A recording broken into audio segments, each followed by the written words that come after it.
Comencem doncs el torn de tarda. Diuen que ara és l'hora crítica, però crítica va ser per Kennedy, de fet, l'hora. El que farem doncs aquí serà gravar un podcast. Us explico una mica com funcionarà. Aquí tenim les dues integrants de Malandrí Criminal, la Carla Borrell i la Marta Peris, i d'altra banda també en Jacint Casademont, també del podcast Enigmes Pendents i l'organitzador d'un festival a Figueres que es diu Ceba Negra.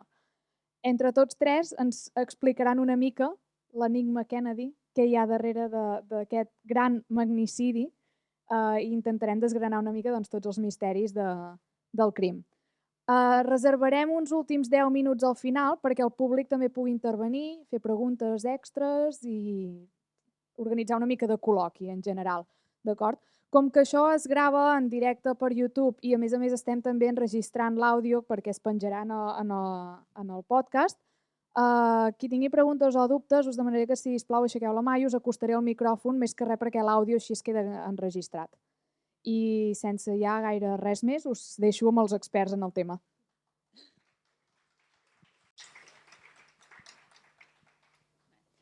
Hola, benvinguts a tots. Si no esteu familiaritzats amb nosaltres, amb Malandrí Criminal, som la Carla, jo, i falta una altra persona que no ha pogut venir, però per això avui tenim el Jacint com a convidat especial. Moltes gràcies a Vilassar de Nuar per convidar-nos, és la primera vegada que fem una cosa així i si no esteu familiaritzats amb nosaltres, com fem les coses és intentem tenir una conversa més que explicar-vos aquí un rotllo, intentem entre nosaltres anar comentant el què i tal. O sigui que serà més relaxat i bueno, el que intentem és passar-nos una mica bé, no? Sí. Llavors, Carla, vols dir alguna cosa? Per qui no ens conegui, la nostra dinàmica del podcast ve a ser que nosaltres veiem un documental sobre un crim i ens basem en aquest documental per comentar les coses que nosaltres hem vist, creiem, comentem també què ens ha semblat més el tema del documental, com està fet i aquestes coses. I en el documental que hem vist per avui es diu JFK, cas revisat. El trobareu a Movistar Plus i si el voleu veure després, doncs està bastant bé. Jo no puc aportar gaire més perquè ho han dit molt bé, o sigui que... Vale, doncs tenim una dinàmica nosaltres que és que abans de començar algú ens ha de fer una pregunta, en aquest cas serà el Jacint. Te'n recordes de la pregunta? Sí. Vale. Qui és el malandrí? El malandrí d'avui tècnicament és un senyor que es diu Lee Harvey Oswald. Veurem si al final de l'episodi seguim amb la mateixa teoria. Vale? Llavors, anem a ficar-nos ja amb el documental. El documental comença amb el fet de l'assassinat en si, que és molt simple, ja veureu. 22 de novembre de 1963, totes les teles són interrompudes perquè s'anuncia que s'ha disparat al president dels Estats Units, John Fitzgerald Kennedy. Ha sigut disparat a Dallas en una mena de... Què li diria? No una carrossa, va amb un cotxe. Una rua, exacte, molt bé, gràcies. I han disparat al senyor Kennedy, m'estic fent un lío important, al cap, d'en tret al cap, vale? Mor instantàniament, d'en tret al cap. També es dispara al governador de Texas, perquè Dallas està a Texas, que és un senyor que es diu Connelly. Se'ls trasllada directament a l'hospital, tothom està molt afectat, es veuen imatges del públic, la gent que estava allà molt afectada, gent plorant. Què dius? Vale? No sé. Home, Marta, és que han viscut un trauma en directe. Vull dir, la gent té dret a estar una mica afectada, no? Sí, tens raó. El trauma és important. I després, Kennedy era catòlic, igual ho sabíeu això, i van 2 sacerdots a l'hospital i en comptes de fer una conferència oficial dient que oficialment el president és mort, surten els 2 sacerdots i confirmen la gent, el públic, que està mort de la manera més cutre possible. I això és bàsicament el crim. Aquí ja hem acabat una mica amb el que és el crim. Però el Jacint ens dona una miqueta de context històric per entendre per què tothom estava tan afectat per la mort de Kennedy, no? Sí, a veure, Kennedy no l'hem d'entendre simplement com un president més dels Estats Units. Està considerat el tercer president dels Estats Units més important pels canvis que va comportar, per ser el reflex de l'avenç de la societat del moment. Tenim Lincoln, Roosevelt i el tenim a ell. Els 60 és una època que venim de la Segona Guerra Mundial, els Estats Units ha pujat, és potser la potència més gran que hi ha en aquell moment i tot semblen flors i violes. Alhora, però, comencen a aparèixer signes de que aquella nació que sembla impol·luta té problemes. Descobrirem més tard que realment aquests problemes existeixen, però aquí encara hi ha aquesta visió tan maca, tan clara, tot plegat. I queda encarnada molt bé per Kennedy, que era un president, com hem dit, catòlic, i que és el més semblant que els Estats Units podia tenir en aquells moments a una monarquia. Com tots sabeu, els Estats Units és una república, però sempre han viscut fascinats per la figura aquesta que el representi i sigui com una família, un llegat d'una família potent, que fa les coses bé, innovadora i de més. I Kennedy era el candidat escollit dins de la família perquè fos el president dels Estats Units. Per què era important? Estava en contra de la segregació, volia refredar tots els temes de la Guerra Freda, estava en contra de Vietnam, tot el que la part més que es posa a la societat americana no volia, ell ho volia canviar. I tenia a favor del públic, tant per les seves idees una mica revolucionàries com per la seva imatge. És el primer president que utilitza els mitjans de comunicació de manera molt intel·ligent per guanyar-se el públic. Era un personatge que es feia estimar, tot i que tenia merders interns dins les seves relacions, les seves addiccions i a més, la seva imatge anava més enllà d'això del que deia, del típic president dels Estats Units, sinó que era un símbol. Per això, quan va morir, va ser com si es trenqués tot plegat. Després tenim Martin Luther King, tenim el Watergate i tot es va emmerdant. Però per això va ser tan important. Sí, no, que volia comentar això que deies que sigui una figura potent com a família, que el representi també. Va molt dins d'aquesta idea del somni americà, la família americana, família blanca amb la seva caseta, la seva baia, blanca també, tot amb floretes, històries, i que també aquesta família ho representava, no? en certa manera. Ell era aquest estereotip, però també la seva dona, que a més era molt guapa, i sempre s'ha comentat molt i tot això. I també aquesta fascinació igual també dels americans amb el que és la família real anglesa també, perquè representa això i a més doncs això que estaven molt fascinats amb Kennedy. Kennedy i tota la seva família és el que volien ser tots els americans. Clar. Gent guapa, intel·ligent, amb poder, que viuen bé, que tenen molts fills, com tu dius. Una família perfecta, sí. Almenys això semblava.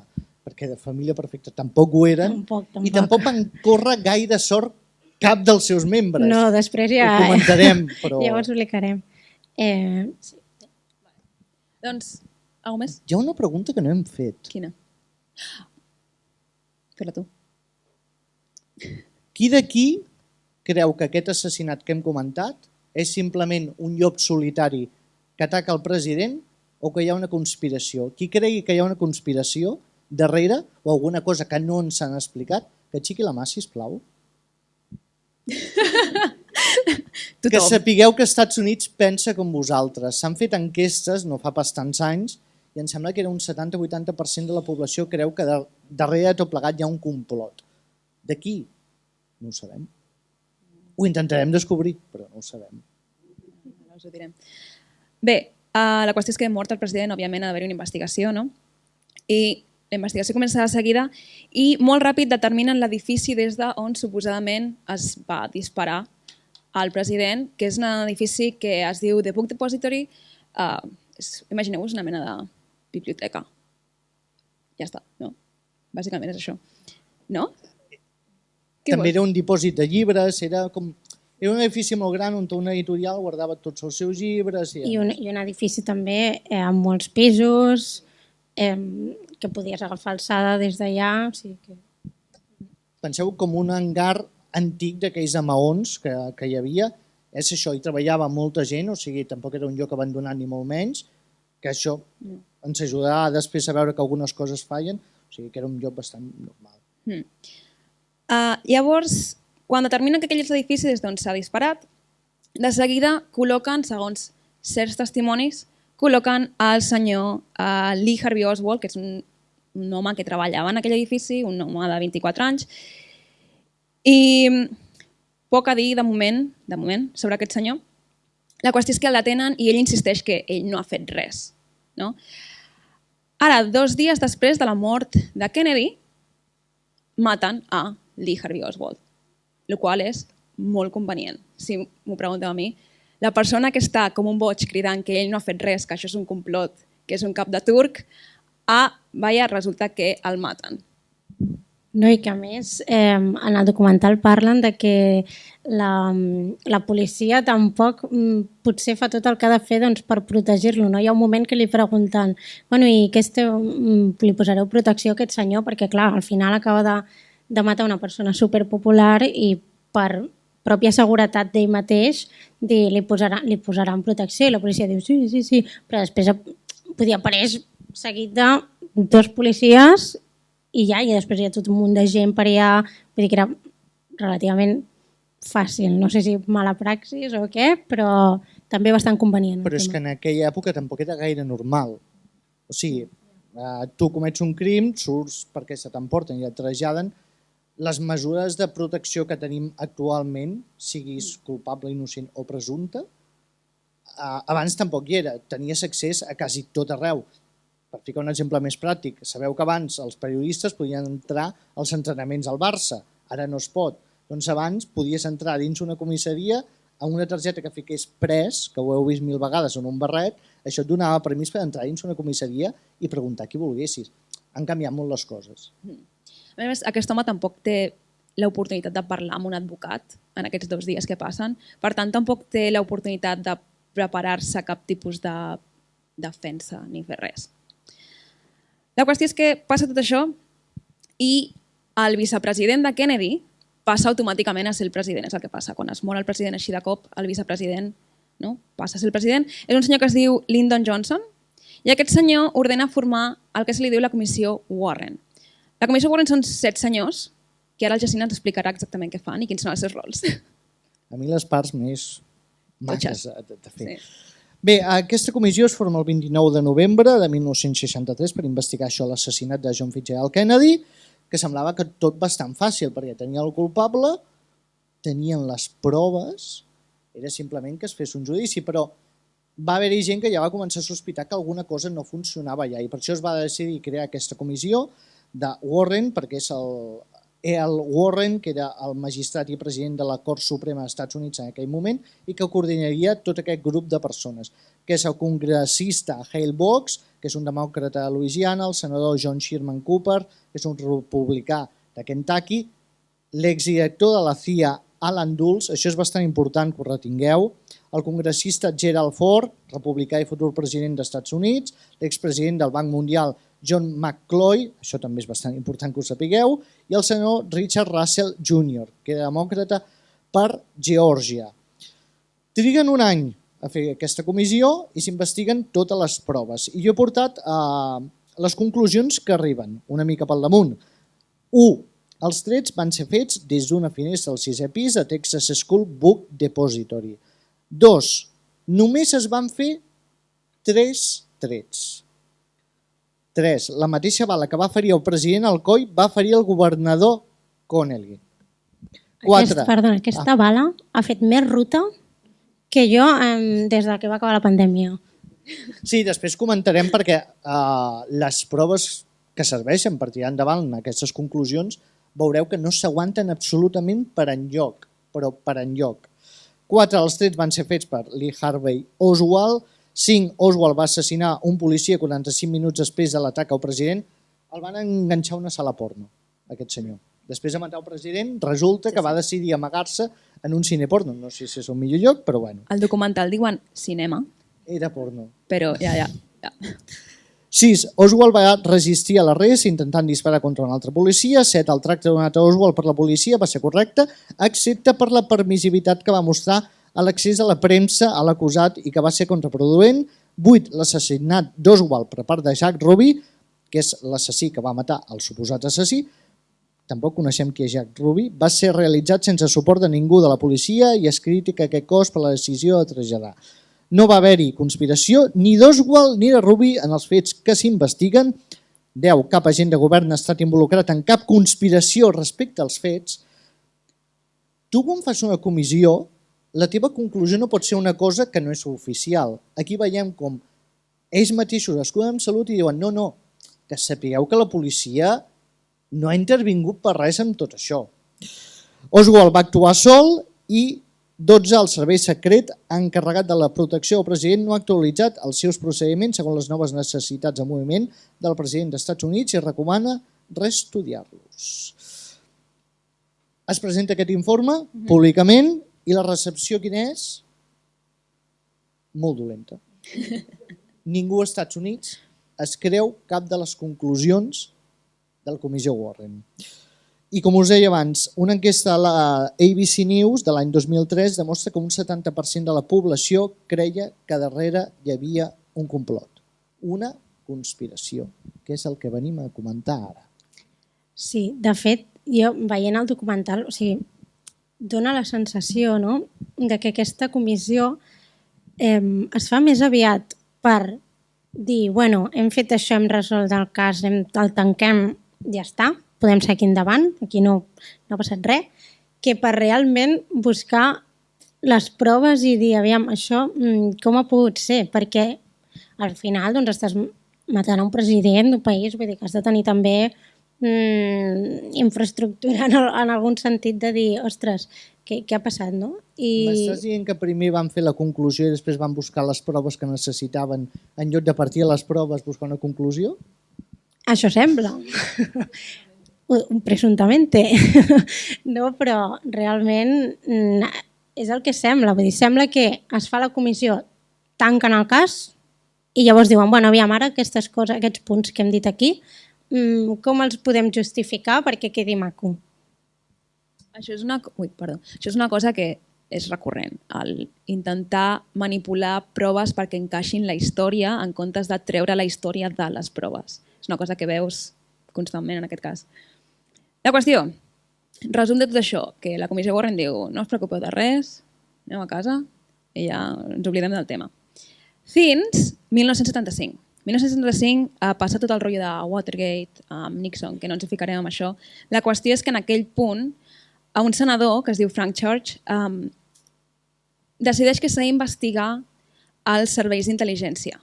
S'ha d'investigar l'FBI, s'ha d'investigar la CIA, perquè, òbviament, hi ha hagut mala praxis de diverses coses, i també demana que s'investigui qualsevol encobriment per part de la comissió Warren.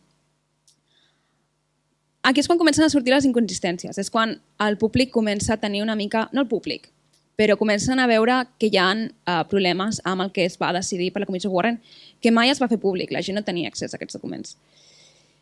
Però al final d'aquesta investigació, els arxius tornen a amagar-se, diuen, ja he fet la nostra investigació, sí, hi ha inconsistències, però bueno. I el 2029 donarem accés al públic a tots aquests documents que estan guardats perquè ningú vegi. 2029, encara no m'ha arribat. Aquí és on el documental es tiren floretes a si mateixos, el documental que hem vist nosaltres, diuen però nosaltres, el 1991, vam fer un altre documental on parlàvem de que això no es podia veure i la gent es va emprenyar tantíssim que el govern va manar que sí que es fessin públics. Aquesta veueta intentes imitar Oliver Stone? Sí, sí. La veritat és que durant molta part del documental no estava segura de qui parlava, perquè no estava segura d'on surt aquesta veueta. La pel·lícula que parla és John Fitzgerald Kennedy, o JFK, la pel·lícula que heu vist, en Kevin Costner, que va ser un petardazo, i és cert que això va remoure les consciències i va fer que es... Sí. Llavors, això passa el 1991 i el 1992 es comencen a desclassificar documents. I clar, un cop el públic té accés als documents, que a més pot anar la gent, tu pots agafar, anar als arxius nacionals i decidir treure tots els documents que et doni la gana, llegir-te'ls i, no sé, fer la teva pròpia investigació. Aquí és quan es comencen a publicar inconsistències. Anem a començar ja amb lo guai, que és tot el que s'han inventat. Primera cosa, tenim el que anomenem, i anomenen ells, la bala màgica, que és aquesta bala que abans comentaves tu que va fer més recorregut. No, tu comentaves tu, que ha fet més recorregut que no sé. Sí, realment és una bala viatgera. Vull dir, perquè se suposa que dona... Bueno, ara anem. A l'edifici troben 3 casquets de bala, no? Diuen, vale, doncs 3 casquets vol dir 3 bales. Doncs plantegem ni que algú n'hagi recollit més, ni menys, ni res. 3 bales. Una de les bales, la que no ens importa gens, va donar al carrer. O va donar... No va anar enlloc, no va tocar res. La tercera bala que es dispara és la que és el tret al cap de Kennedy. I la primera bala és la bala màgica. Aquesta bala, una sola bala, se suposa que ha causat 7 ferides. Dius, com? Se suposa que li va entrar pel coll a Kennedy, va sortir, va donar a l'ombra? L'espatlla, perdó, aquí al catanyol. L'espatlla del senador. De l'espatlla surt, li va al canyell, i del canell, no sé parlar, canell, gràcies. Li va a la cuixa. En total, entre entrades i sortides, són 7 ferides. Llavors, hi ha un senyor que es diu James Hunt, que és un senyor que s'avorria molt. I va anar, és un senyor que no tenia res a veure amb res. Un senyor que va anar a llegir als arxius nacionals sobre el tema. I ell mateix veu que hi ha inconsistències en la cadena de custòdia de la bala màgica. És a dir, la primera persona que va trobar la bala, que li va donar a una altra persona, que li va donar a una altra persona, que li va donar a una altra persona, fins que va arribar al laboratori, aquesta bala. Clar, això dona peu a per què el laboratori, que és el punt final de la bala, arriba a, quina hora és? A les 7:30 de la tarda, quan la persona que se suposava que va portar la bala al laboratori la rep a les 8, a les 8:50, com quasi una hora i mitja més tard, no? Les hores no coincideixen. I a més, després, quan parlen amb la gent que se suposa que va anar passant-se aquesta bala d'una persona a l'altra, ningú recorda la bala. Ningú té ni idea de si aquella bala és la real o no, la que van tocar o no. I a més que és una bala que després de fer 7 ferides està estupendament. O sigui, no està danyada, no està... Vull dir, realment és com si és la que haguessin de posar en el rifle llavors. Està estupenda després d'haver passat per 2 cossos i 3 extremitats. Llavors, clar, això és el que fan experiments balístics per dir ni que hagués travessat un os, aquesta bala estaria feta amb nyap.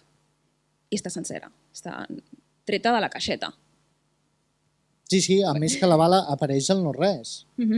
Perquè aquesta bala apareix, ningú sabia on havia anat aquesta bala, i resulta que traslladant un dels cossos a l'hospital, algú aixeca el cadàver i diu, mira, aquí hi ha una bala. I diuen, doncs és aquesta la bala culpable de tot plegat. O sigui, realment el tema bala no s'agafa per enlloc. Tant per la custòdia, tant per com la troben, com perquè no té cap tipus de dany. O sigui, és impossible que aquella bala fos la mateixa que havia impactat. I sembla una d'aquelles coses que hem dit abans de... Primer han decidit que la bala era aquesta i després han vist aviam com podem fer que això quadri amb el que hem dit. O sigui, aquesta és una de les coses més clares per mi que aquest informe s'agafa amb pinces. Que això no ho vam comentar, però segons l'informe Warren, diuen que hi ha 3 trets. Si agafes els testimonis de la gent, et diuen que hi ha o més o menys trets, depèn del testimoni, però és que tampoc et diuen d'on te ve. Perquè hi ha gent que diu que ve de davant, hi ha gent que ve de darrere i hi ha gent que diu que ve al costat. O sigui que tot el tema bala, supercomplicat. A més, es descobreix que la teoria de la bala màgica la fa un senyor, que fa tota la teoria ell solet, però és que després, un cop surten tots aquests documents, gent que estava a la comissió surt a televisió dient no, jo no em creia aquesta teoria. Llavors, per què la vas signar? Per què vas... No? Pressions, Clar. Si tens un càrrec. A més, també hi ha la qüestió del rifle, perquè ells recuperen un rifle que no estan segurs que sigui el mateix rifle que tenia Lee Harvey Oswald a casa. Hi ha diferències en les fotografies i no sabem. No sé si tu saps alguna cosa d'això del rifle, Jacint, no expliquen gaire. Bueno, sempre hi ha hagut la teoria que les imatges estaven retocades. O sigui, tenim un rifle que és el del culpable, Harvey Oswald és el culpable, hem de demostrar que aquest rifle és seu ja que no hi ha ni una sola empremta en el rifle. Això és cert. Doncs com ho fem? Agafem imatges d'ell amb el rifle a casa seu. Però no existeixen aquestes fotos, doncs les creem i amb un Photoshop antic, com es feia abans, de superposar cares, però després veus que aquest rifle no és el mateix que té ell, perquè els enganxes són diferents. Una cosa és que siguin laterals i els altres que siguin per sota. O sigui que el rifle tampoc és el de Lee Harvey. No, i que sí. Vull dir, si no és el rifle que ha comprat, perquè diuen, bueno, és que igual va comprar un, però li van enviar un altre, aquestes històries. Si no és el rifle que ha comprat, d'on ha sortit aquest rifle? Igualment, si és el que té, qui li ha donat? Falten moltes respostes amb el tema del rifle, perquè realment, si no tens les empremtes dactilars al rifle, com pots dir que és el seu rifle? Jo crec que si per condemnar algú de la mort d'algú tan important com és Kennedy, hauries de tenir almenys la certesa que les proves que tu tens van amb el teu relat. És més, a ell quan el van a buscar no el troben al lloc dels fets. No. I es troben al cap d'una estona, perquè tampoc se'l troben al primer registre que fan, el rifle. O sigui que el rifle és com si aparegués màgicament allà sense les empremtes dactilars d'aquest senyor. O sigui, tu has volgut pressuposar que és seu, perquè sí, També perquè no hi ha cap prova. ell diu que ell mai s'ha fet aquestes fotos. Vull dir, ell no recorda haver-se fet fotos amb el seu rifle i diuen que li ha fet la seva dona. Per tant... Que no. En fi, següent punt. Els testimonis de la gent que treballava a l'edifici del Book Depository. Tenim 2, 3 testimonis, depèn de com ho veieu.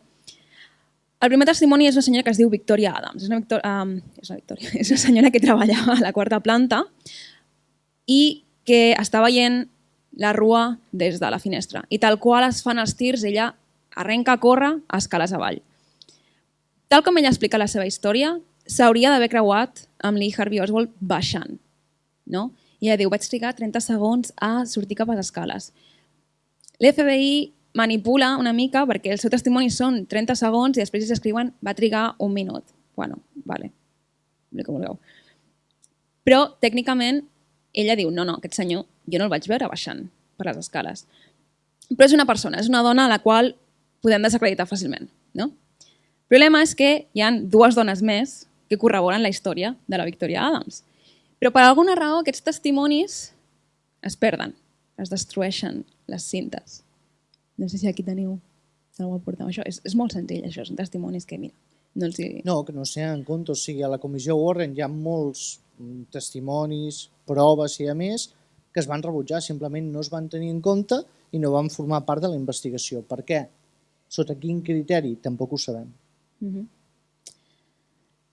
És això. Els testimonis d'aquestes dones no es tenen en compte quan demostrarien que Lee Harvey Oswald no estava en aquell edifici en aquell moment. Després, una altra cosa que també grinyola és l'autòpsia. L'autòpsia es fa d'unes maneres molt estranyes, que sí? Tu vols dir coses? Jo vull dir que l'autòpsia és un Cristo. Vull dir, és una cosa que se suposa que l'autòpsia la fa algú que en sap. Se suposa que després surt i li diuen he fet 1000 autòpsies. Pues jo no sé com l'ha fet. Vull dir que surti aquest senyor i ens ho expliqui perquè no s'entén res. No s'entén res de l'autòpsia. Clar, qui fa l'autòpsia? Clar, l'autòpsia legalment s'hauria d'haver fet a Dallas, no? És un escomet del crim, s'hauria d'haver fet a Dallas, però es trasllada el cos a Washington després d'haver-lo portat a l'hospital a intentar operar, a veure si el podien salvar. L'autòpsia no la fan patòlegs experts en ferides de bales. La fan 2 patòlegs militars, no? Sí. Que no tenen gens d'experiència en aquest tipus de crim i assassinat. I a més, els metges que van tractar a Kennedy a l'hospital, que van intentar salvar-li la vida, ells diuen unes coses, una conferència, i 2 dies després diuen el contrari. Totalment el contrari. Coses com, no, la bala venia de darrere, perdó, la bala venia de davant, no? Tothom parla de la part darrere del cap totalment explotada. I 2 dies després diuen, no, la bala venia des de darrere, sí. No? Clar, que els metges que van estar tractant-lo per intentar salvar la vida tampoc diguin el que deien originalment. Les notes de les autòpsies originals es destrueixen o es perden o coses d'aquestes que no tenen gaire sentit. A més, les imatges, perquè ens ensenyen imatges de l'autòpsia, vosaltres segurament això estigui a Google, podeu buscar les imatges de l'autòpsia i veieu el cos de Kennedy, en plan, estirat, amb la boca oberta, ulls oberts. És una mica pertorbador. Però les podeu veure i les imatges tampoc coincideixen amb el que ens diu la comissió Warren. Es contradiu tot. Només veient-ho a ull nu veus que això no té gaire sentit. És que us fixeu en les imatges i mireu després l'expedient de l'autòpsia, només els jocs per on te diuen que entra la bala, surt la bala, ja no coincideixen. O sigui, uns estan més amunt, altres més avall, que dius, però si hi ha fotografies, com pot ser que després a l'hora de fer l'informe sigui diferent? No hi ha una explicació lògica, simplement una cosa és el paper i l'altra les fotografies. Sí, a més, a mesura que passen els anys i han de fer informes nous, el que sigui, la ferida de bala canvia de lloc a l'esquena. Està 10 centímetres més amunt o més avall, segons els hi convingui en aquell moment, que és l'altre cop el que dèiem d'adaptar l'autòpsia a la història que tu t'has muntat. I el pitjor de tot és que està retocat no pels metges forenses, sinó pel president dels Estats Units en aquell moment. O sigui, per què retoques l'informe d'un forense? No ets metge, ets president dels Estats Units. No, i també al documental parlen d'això de les notes, que un dels metges, així de cop i volta, va decidir que cremaria les seves notes. No sé, igual estava fent neteja o alguna cosa, però cremava les seves notes. I dius, bueno, tu amb les teves notes no és molt normal, però fes el que vulguis. Però després hi ha un altre que es queixa de que li han perdut les seves notes el mateix dia que l'altre les ha cremat. Llavors, és que són tantes coses que no saps ni per on començar. O sigui, el més complicat era fer el pobre senyor Oswald el culpable. Sí. O sigui, el més complicat era fer això, que semblés culpable. Ho van aconseguir. Malament, però ho van aconseguir. Bueno, ells es pensen que sí. Sí, clar, també amb tot això hi ha el tema de que no troben les bales al cos, s'inventen una història de com quan li estaven fent jo què sé, el cos, la bala resulta que va relliscar, la bala que estava incrustada en el teixit muscular de Kennedy va relliscar i va caure a la camilla intacta perquè la trobés algú després. Bueno, vale? La bala màgica. I vosaltres sabeu que podeu anar a l'Arxiu Nacional dels Estats Units i demanar a veure fotos del cervell de Kennedy? És el cervell de Kennedy? Què opineu? No sé, no el conec d'abans, no sé... A mi em sembla curiós que puguis veure totes les fotos de l'autòpsia, veus el cos, veus el cap destrossat, però no pots veure les fotos del cervell, que és un òrgan com qualsevol altre. Però, vale. Bueno, també s'ha de dir que hi ha una cosa molt curiosa a les fotos de l'autòpsia, perquè tothom qui va veure el cos diu que no és Kennedy, que no s'hi assembla absolutament. La mateixa persona que revela les fotos... Que és el seu fotògraf oficial de Kennedy, que el coneix a fer-li fotos cada puto dia. Sí, també diu que en plan, però no s'assemblava. La seva dona ho diu, és que no és ell. A més, hi ha dos fotògrafs. Hi ha un fotògraf oficial que fa les fotos de l'autòpsia, després hi ha un altre senyor que també fa fotos, però que no se sap qui l'ha manat anar allà ni què ha fet. I les fotos són completament diferents. A unes tens les fotos del cap més o menys ben muntadet, sí, amb una mica de sang, però bueno, ben muntadet, i a l'altre té les fotos del cap totalment destruït. Que clar...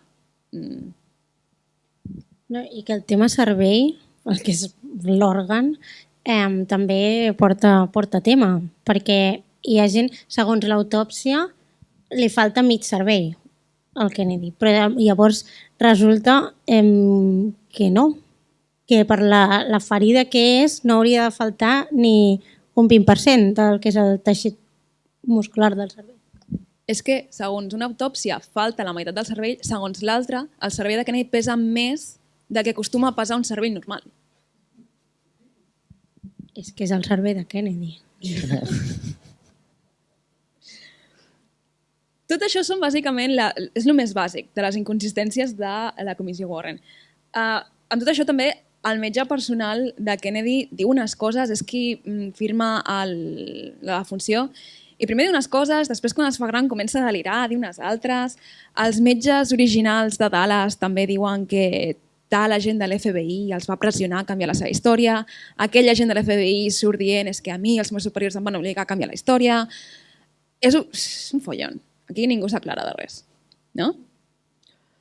A veure, amb un esdeveniment així històric sabem que tothom té la seva versió i de més. El que passa és que el que demanes com a mínim, estem als anys 60, certa cosa tècnica li pressuposes, no pot ser que tota prova que apareixi sigui contradictòria. O sigui, és el que crida més l'atenció. Que potser va haver-hi algú més implicat, vale, però una bala no pot ser que sigui perfecta quan la trobis.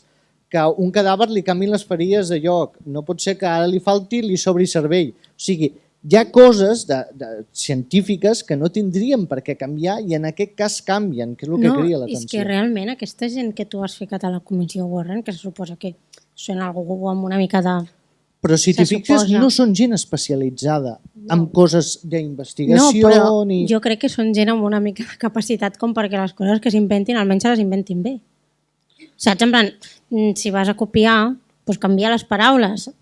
Doncs és aquesta, almenys si t'ho inventes, que tingui una mica de sentit, perquè és que totes les coses que diuen és que no hi ha ni una que puguis agafar i dir, bueno, vale, això doncs concorda una mica amb el que és amb la resta de testimonis o la història o el que sigui, però és que no donen una, és fascinant. Que ets l'FBI, aprèn a mentir, com a mínim. No? Bé, d'aquí, quan el públic ja té totes aquestes inconsistències, no? La gent ja se n'adona, és quan comencen a sortir les teories. Teories com que Oswald potser no tenia res a veure, no? Que potser no va tenir justícia. I aquí, totes les teories, el Jacint ens explicarà una miqueta. Bueno, comencem per la que no és teoria de la conspiració, sinó que és real i que crida molt l'atenció. No sé si coneixeu o seguiu la família Kennedy, però és que potser la gran conspiració és la sang dels Kennedy.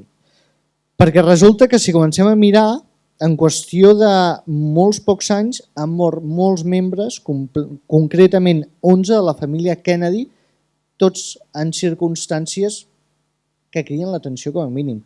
Començant per Joseph Kennedy, que mor el 12 d'agost del 44, quan explota el seu avió de manera casual.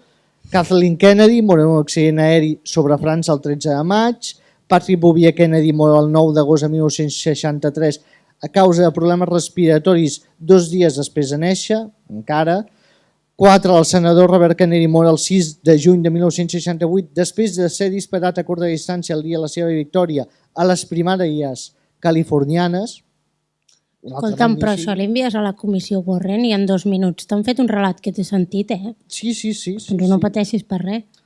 David Kennedy, que és el fill d'en Robert, va morir a sobredosis el 84. Michael LeMoyne Kennedy, un altre fill de Robert, mor el 31 de desembre del 97 en un accident d'esquí. O sigui, són coses que són possibles, però que tot passi a la mateixa família en qüestió de tants pocs anys et fa pensar si Déu té alguna cosa contra aquesta família en concret, perquè sobta molt. Però si tornem a l'assassinat en concret de John Fitzgerald Kennedy, destaquem els 4 pilars sobre els quals es munten totes les conspiracions. 1. Realment només hi ha un tirador, que és Oswald, que simplement és un llop solitari que va agafar i matar-lo, tot i que, com més investiguem sobre la seva figura, descobrim totes les incongruències de per què ho tindria que haver fet.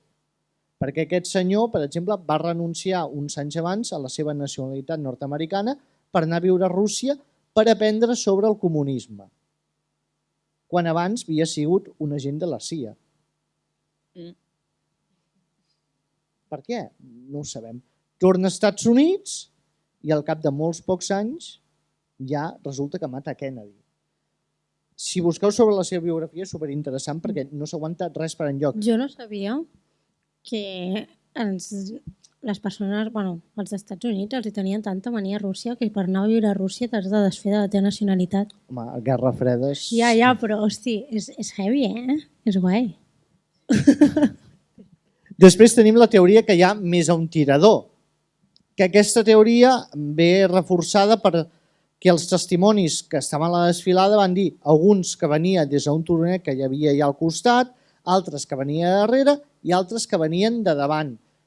El que es comprèn és que Oswald sí que era un cap de turc i que no es fiaven de que disparés, tot i que el tenien allà situat, i per si de cas van disparar dos altres tiradors des de dues altres bandes per no errar en la seva finalitat, que era matar el president. Una cosa.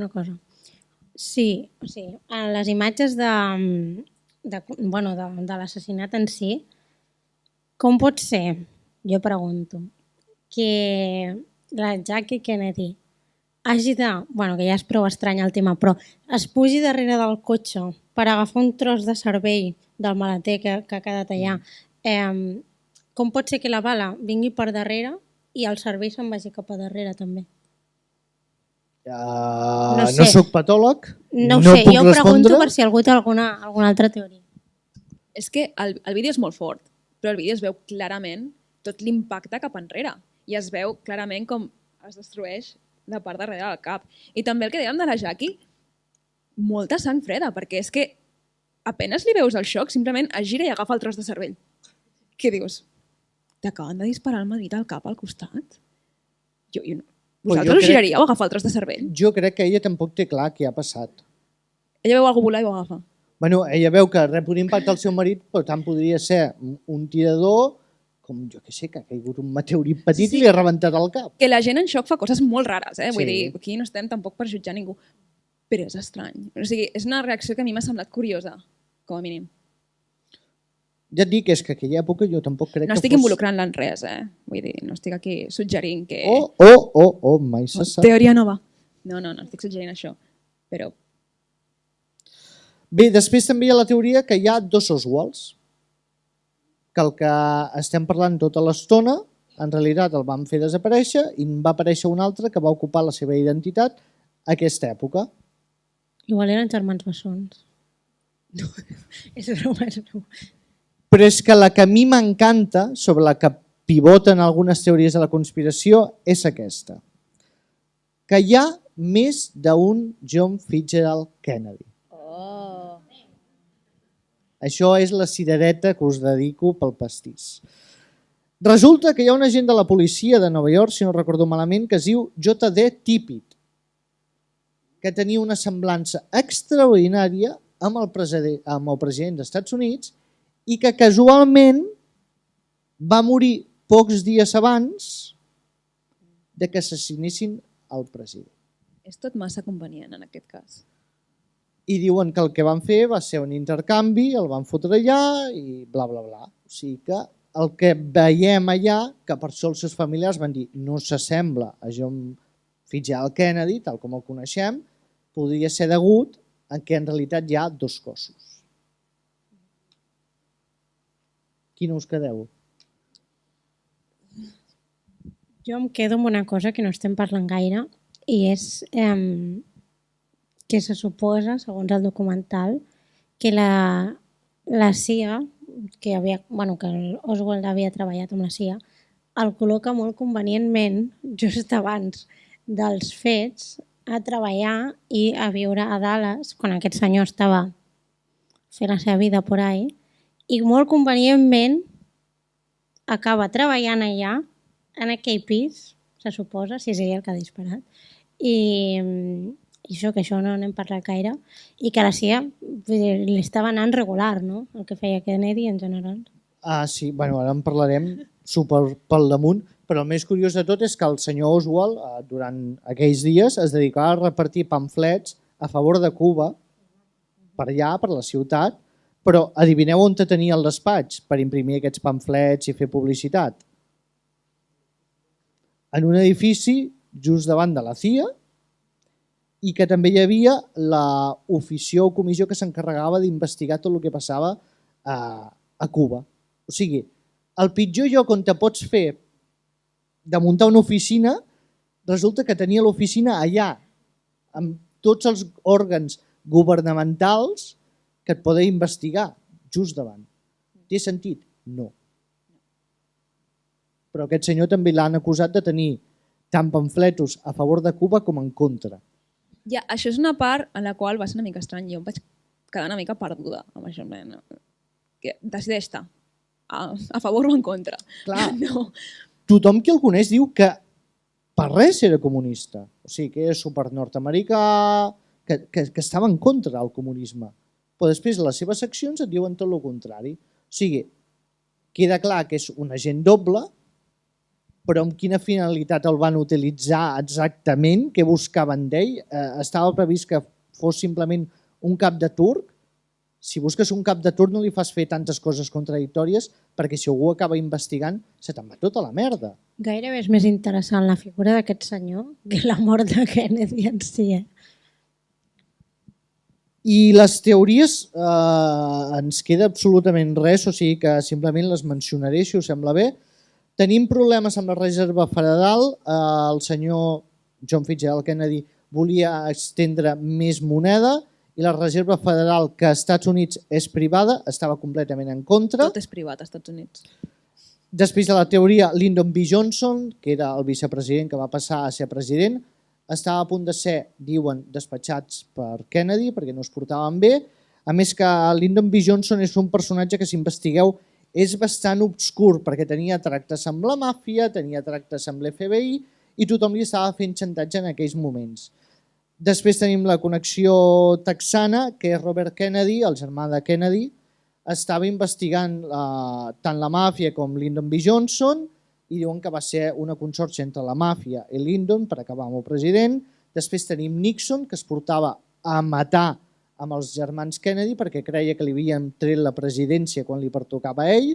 Tenim la CIA, que la CIA també estava en contra de Kennedy perquè la CIA era super mega anticomunista, recalcitrant. Això sembla com quan van escollir el nou papa, que tothom deia que duraria 2 dies. Puñales por la espalda és el cas Kennedy. Però lo raro és que aguantés tant aquest senyor, Bueno, si no hauria mort bastant aviat, perquè anava completament drogat perquè tenia dolor sota tot el cos, la seva vida era un infern. Després també tenim l'FBI, que és quan Hoover el van fer president vitalici de l'FBI. També tenim els problemes amb Israel, que veiem malament la figura de Kennedy. I per últim, els anticastristes i a més, que veien que era molt suau amb tot el tema de Castro, veia Cochino, ja ho sabeu. I a més, o sigui que culpables en sobren. Veritats en falten. No ho descobrirem pas aquí. Que t'ha quedat la reflexió. Sí, sempre final, estic allà. molt poètic. Pum. Ara, què queden? 10 minutets? Em sembla que havíem d'oferir, si volia fer alguna pregunta, reflexió, algú que hi hagi pel públic. Si algú té algun comentari que vulgui fer, si voleu dir la vostra. Aixequeu la mà. No té per què ser una pregunta, podeu simplement dir el que vulgueu. I que no siguin preguntes difícils, perquè a veure... No, vull dir... El nostre nivell d'investigació ha sigut veure un documental... Home, no. El Jacint sí. Perdó. Parlo per nosaltres. Veure un documental, potser llegir-te mitja pàgina de Wikipedia i crec que tu has entrat a Reddit. El Jacint potser sí que té més informació, però clar. Si algú té algun comentari, ara o mai. Les preguntes al Jacint. Gràcies. Exacte, sí. Tingues companys. No? Ningú té alguna pregunta, algun comentari? Bé, espera un segon, que ho gravarem.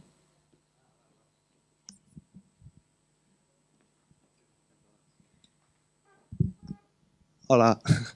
No, comentari que simplement, vull dir, amb tot el que heu dit, és bastant obvi que estem parlant d'una conspiració. De fet, el 69, en el judici, ja es deixa entendre que sí que estan d'acord que probablement hi ha hagut una conspiració perpetrada per la CIA, pels serveis secrets, inclús pel mateix govern, per Lyndon B. Johnson, però que al final el judici no tira endavant perquè el que s'estava tractant era Clay Shaw, que sí estava vinculat amb aquesta conspiració i van decretar que no.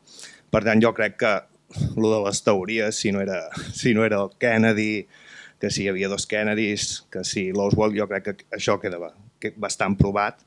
I l'altre, que a part de, ara ho comentaves amb la màfia, a part d'aquesta conspiració, tot va ser entre la CIA, el govern, i també ajudats per aquests grups anticastristes i per la màfia. Tu parlaves que Robert Kennedy va lluitar contra la màfia, però recordem que Kennedy també arriba al poder apoyat per la màfia.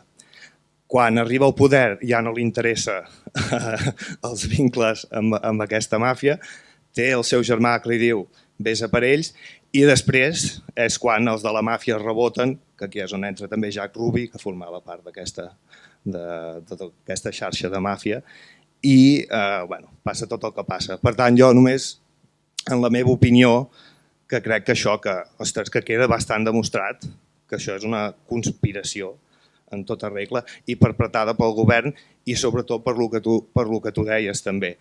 No és qui el va matar, vull dir, a la pel·lícula surt, això importa poc qui el va matar o qui va disparar, sinó per què.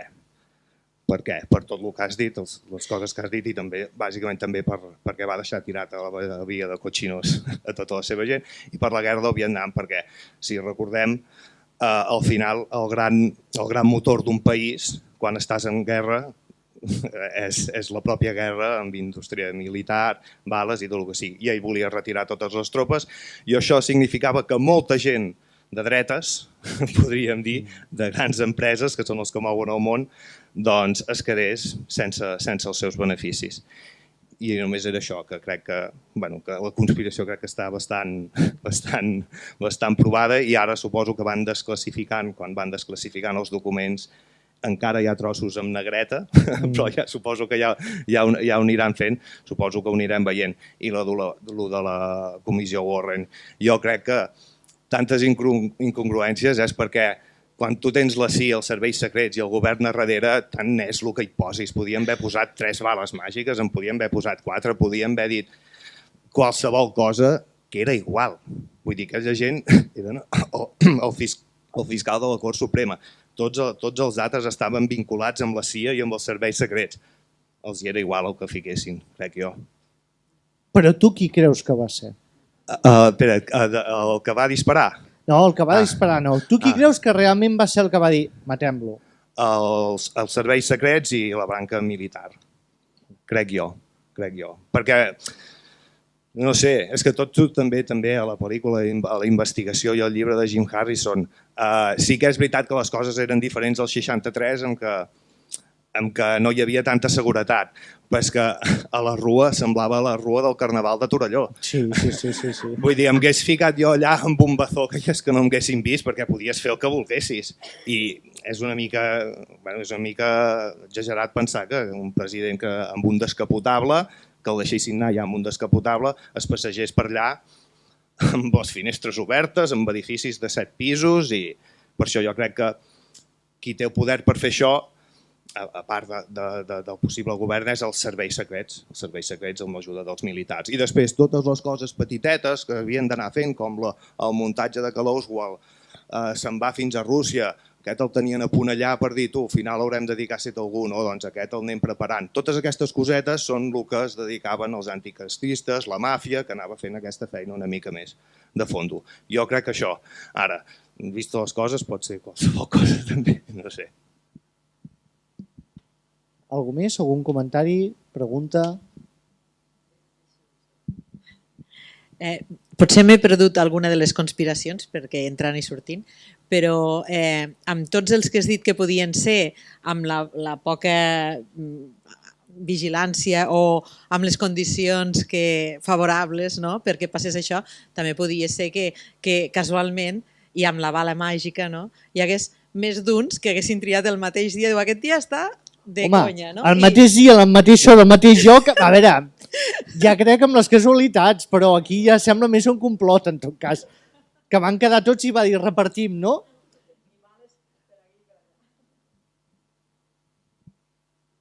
Això que deies, sí que... O sigui, el mateix dia, no sé si es van posar d'acord, però sí que s'han trobat com bastantes històries que diuen abans en el documental sobre que hi havia plans molt semblants mesos abans de les característiques, molt semblants, que havia de passar exactament el mateix i al final no va passar per X o per Y, però que el mateix dia no, però que altres dies ja estava planejat també. Com algú ha dit per aquí, uns dies abans, unes setmanes abans, Chicago, suposava que hi havia 4 persones de Cuba que havien de fer un complot, no sé què, al final no va passar, no sé on més també. Al final, una cosa que almenys a mi em passa és que hi ha tantíssimes opcions que podrien ser vàlides que no saps amb quina quedar-te, no? I dius, bueno, sí, això té sentit, així, això, bueno, però això també, però clar, hi ha tantes mentides de pel mig que no...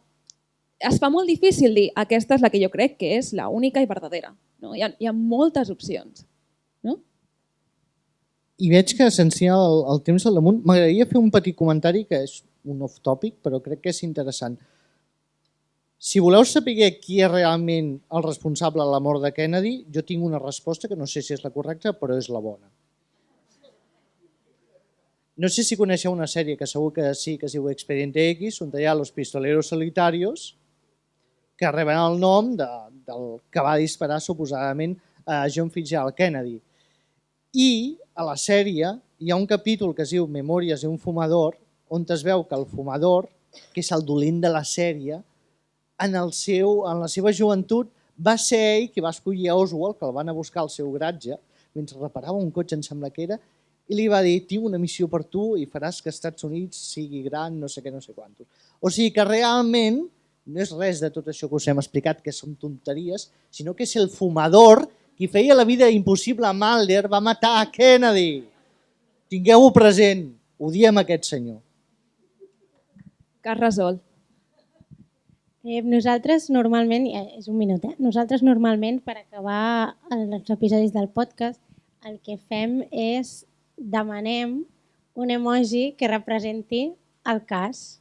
Llavors, per preguntar-vos a tots, no ens dona temps, ens mataran, però li pregunto al Jacint i la Marta que diguin un emoji dels que tenim al WhatsApp que creieu que pugui representar aquest cas. Podeu cridar suggerències, si en teniu d'algun de bon. Jo ficaria el cap aquell que explota, rotllo nuclear, pels dos sentits, per les teories conspiratives i perquè realment va explotar el cap. Pues ens quedem amb aquest. Al sortir d'aquí, si voleu, el que podeu fer és enviar-nos un emoji. Teniu algunes pegatines als seients, si no en teniu i en voleu. Nosaltres en tenim més amb el QR per anar al nostre programa, perquè ja que estem aquí, doncs, fem una miqueta de promo. I bé, acabem amb això, no? Moltes gràcies per venir a tothom, esperem que us hagi agradat.